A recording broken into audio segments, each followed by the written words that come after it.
Howdy, welcome to the Whiskey Butler. I'm your host, Wesley Butler, here to serve you a little whiskey wisdom. We are in the capital city of Virginia. Here, for those of you that don't know, that is Richmond, Virginia, here in the RVA. I'm with my man, Scott, all right? And if you hear me talking a little bit low, it's because we got kids, man. We all got kids, and the kids are already asleep. And so the reason this episode came about, I've been trying to get my man Scott in an episode for a long time, and I just yesterday was in Fredericksburg doing some antique shopping, happened to stop by a Virginia ABC store so I could get him a bottle to say thanks for letting me stay at your house. And that store happened to be having their allocation drop. If you don't know what an allocation drop, here in Virginia, all the ABC stores, each store gets the hard to find whiskeys once a year or whatever. This store just happened to be having their allocation drop. Picked up some Elijah Craig barrel proof, the May 22 barrel proof, which we got right back here. And so my man Scott and I, kids are in bed. We had a long day. I was like, Scott, let's pour some of that Elijah Craig because he likes the high proof stuff just like I like the high proof stuff. So this is what's called paying it forward, right? So we drank the Elijah Craig, which we'll do again right here in a second. I was like, that was good. And Scott goes, hold on for a second. So he's going over to his liquor cabinet. Now, in my mind, I'm thinking, I know he got some Whistle Pig Boss Hog out there. So I'm like, maybe we're going to try some Whistle Pig Boss Hog to go with the Elijah Craig.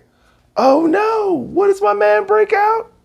My man breaks out the Pappy 12 year. And then, I don't know if it was a rhetorical question or if it was a real question, but he goes, I don't know, should we open it tonight? He's like, I only know 2 other people that could appreciate a bottle of whiskey like this. So I thought about it for literally a hot second. And then I said, yes, I do believe we should try it. And then I thought, when's the next time I'm gonna get to taste Pat? We gotta get this on, we gotta capture this moment. This has to be captured so we all know it was real. And then we also broke out the Whistle Pig Boss Hog number, is it 6, 7? 7. Number 7. Magellan's Atlantic. So you guys are gonna get to witness 2 dads, right? Sipping on a little, we're gonna go Elijah Craig, Whistle Pig, and then we're gonna end with the Pappy, which hasn't even been cracked. This is the version cracking of the Pappy Van Winkle right here on the Whiskey Butler. Some of you out there probably have already had it, but it's okay. So we've already poured the Elijah Craig and the Whistle Pig, so we're good to go on that one. So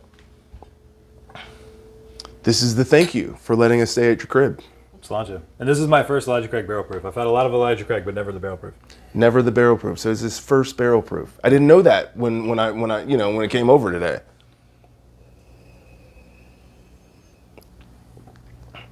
Now, for those of you out there, it's 121 proof. So I would say, but it does not drink that hot.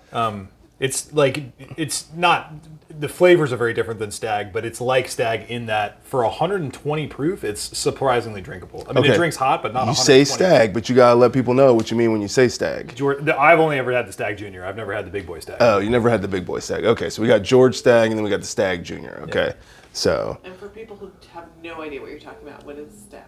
It's the name of the whiskey. Okay. That's like the most hard to find of the Sazerac family, the Buffalo Trace. I don't know. Elmer T. Lee is pretty hard to find too. Yeah, I've never. Yeah. Elmer T. Lee is delish too, by the way. Delish. Stag is the one that's the hardest to get, but I see it. Right. I've never had a Stag, but it's possible to get. Yeah.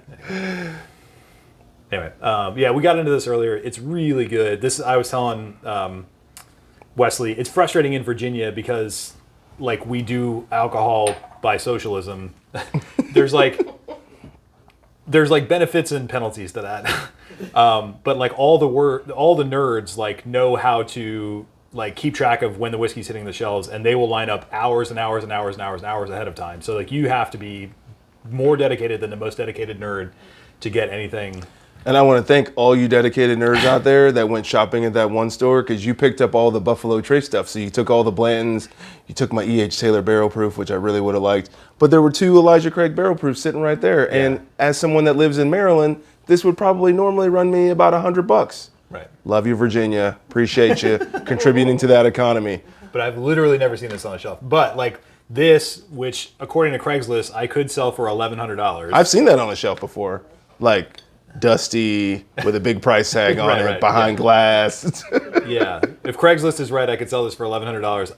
again, this is the upside of Virginia socialism. I got this for $90.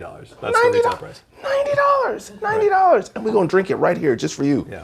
After we drink this Whistle Pig Boss Hog, though. Right, yeah, so Ledger Craig, very good. Like, big cinnamon nose, which is what made me want to pour the Whistle Pig, because this thing is like straight cinnamon rolls to me.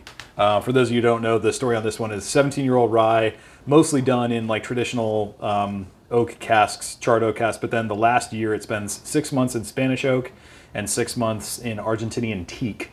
So hence Magellan's journey. Magellan, yeah. Look it up. Google it. They say the Spanish oak does a ton, which is why it isn't used much, because it's like overpowering if you don't know what you're doing, and the teak does almost nothing because it's so dense. But it's a beautiful nose. Yeah, so there was a lot of cinnamon.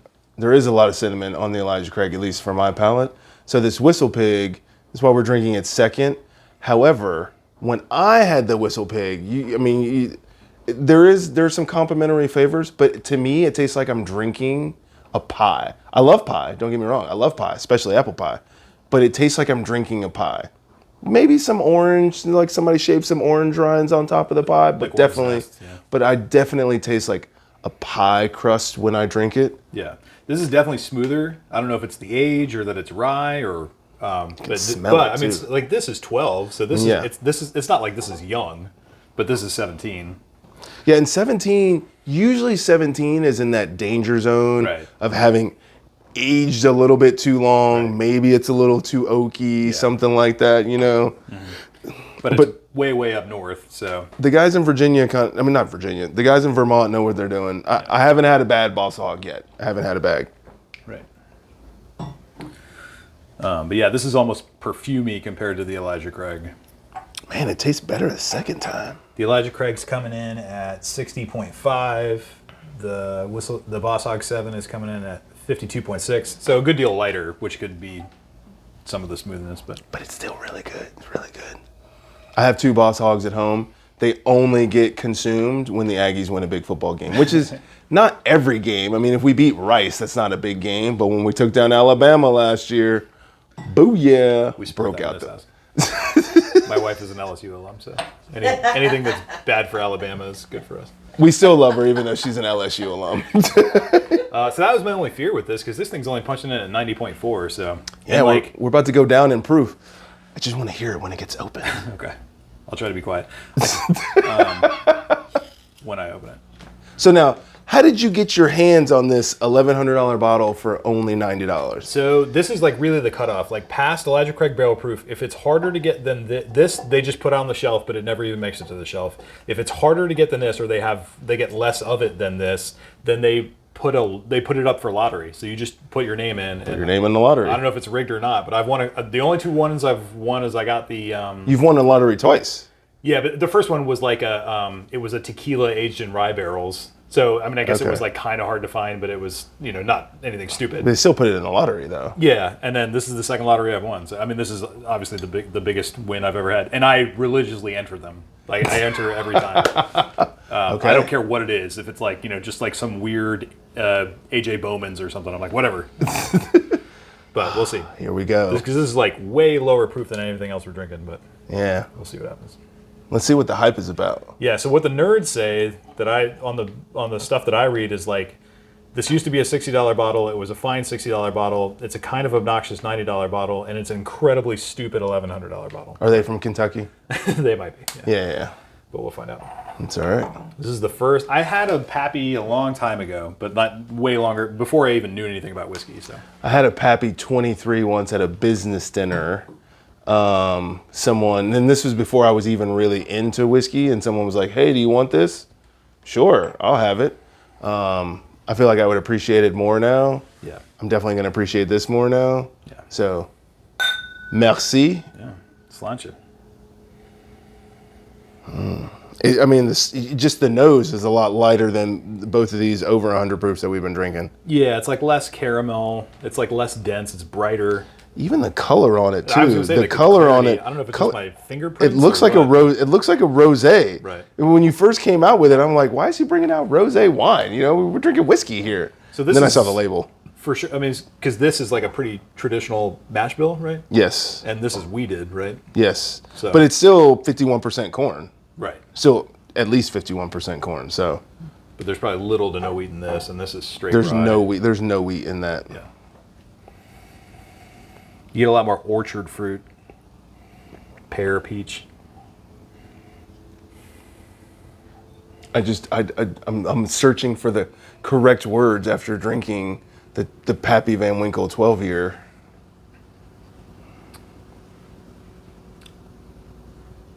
Yeah, I mean, this drink's like Kool-Aid compared to the other ones. Just on It the does.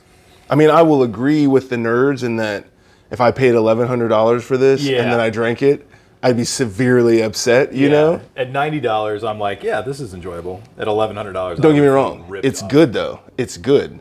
For $90, this could be hey, we're having a party. It's good. My man just walked off. He just walked off camera, but it's okay. We're still going here. We're still All rolling. I'm saying is, like, I think these are in the same class. Like, they don't taste identical, but I'm saying, like, in terms of quality, like, I find For those of you that can't see, this is Bardstown from Kentucky. yeah, it's the Fusion. It's the Fusion 5, series. I guess. Yeah. Oh no, the 6. Anyway, I think these are pretty comparable. They're very pretty whiskeys. Like, very composed. It's still Like, good though. It's Nothing very. surprising, but like just very like balanced and You know, I said it looked like a rosé in the bottle, but I could see on a hot summer day this being something that you could turn the fan on. You know. right. I mean, there is a fruitiness to this that Yes. I've not had in many bourbons. I'll say that. Drink Wyoming whiskey. They Okay. had their yeast strain has a definite fruit flavor to it. Yeah, this is almost like there's like an apple thing. It's like it really is like orchard fruit. So I Mulled might just apples, be- like yeah, mulled apples. I might be talking myself. I could totally see mulled apples on this. But yeah, yes. but like Wes is saying, like the sad thing about this is I could totally like pound this bottle on a porch. And if you pound an $1,100 bottle, I hope you're single or independently wealthy, and that your significant other, whoever they might be, does not know that you just pounded an $1,100 bottle, Yeah. unless they're doing it with you. Start And entering then- the lottery and get it for 90. and then move to Virginia, start entering the lottery and get it for 90. Yeah. But we are going to continue drinking this evening. But I want to thank Scott, first off, for joining the video Yeah. and blessing us with the 12-year bottle of Pappy and the Whistle Pig Boss Hog 7. Both of them were delicious. I want to thank you for watching this special episode coming to you from the capital city in Virginia, RVA. Richmond, RVA. Thank you for watching. Do all those things that I always talk about. Like, share, subscribe. Click the bell when you subscribe. Like it on Instagram when it gets there. And thank you for watching. We'll see you the next time.